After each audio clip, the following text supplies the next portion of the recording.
bersama Laura di private room. Tadi aku bertanya pada 18 tahun dia berjuang ya. Iya. Menjalani puluhan operasi begitu ya. Benar Tapi secara mental kan itu juga perjuangan yang luar biasa. Masih sampai terakhir-terakhir ini masih suka mental naik turun? Kalau mental lebih di awal-awal tahun aja sih. Itu lebih Awal tahun ini? Oh, atau enggak, pada saat kejadian? Pada saat kejadian 2004, setahun, terus udah gitu ya recovery 7 tahun lah. Recovery 7 tahun. Kalau sekarang ini apa yang kadang-kadang masih membuat kamu drop, sedih?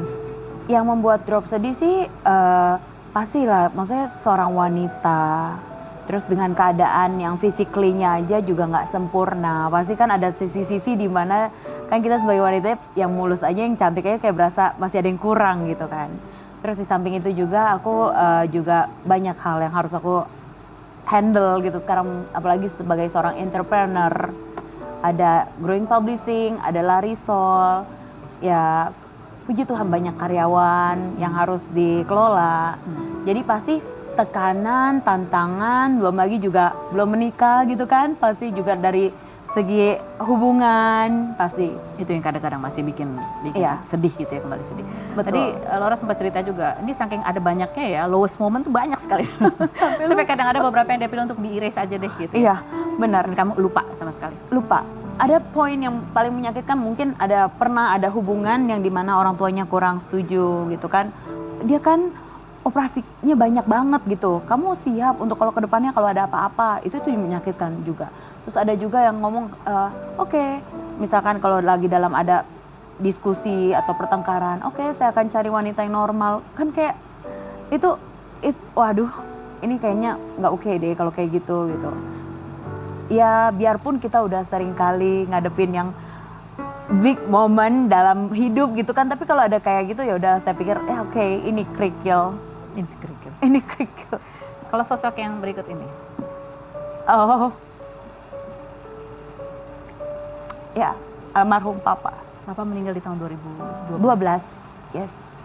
Itu benar-benar ya, dulu karena gini, saya besar di daerah tengah kota Jakarta, saya lahir tengah kota Jakarta. Saya lihat orang tua saya membesarkan saya, sementara mama yang dominan untuk membesarkan keluarga.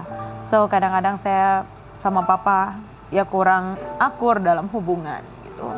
Tapi di hari-hari terakhir sebelum papa mau meninggal, kan papa sempat sakit. Itu juga berat gitu kan. Untuk saya bisa, aduh gitu kan, maksudnya si papa kok nyakitin mami atau apa gitu kan. Karena mama cuma punya anak, sebagai anak pertama dia cuma bisa curhatnya sama saya, ya kan. Long story short, papa selalu di akhir-akhir sebelum meninggal, dia selalu banyak sekali pesan. Dia bilang, kalau papa meninggal jangan nangis ya nak. Dia bilang, kamu harus selalu ingat, kalau kamu mau nangis, tanya sama diri kamu sendiri.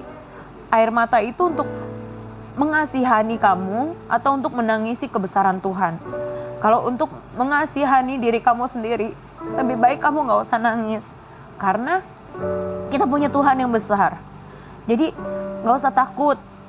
Saya rasa papa saya itu memang dia tidak meninggalkan harta yang banyak.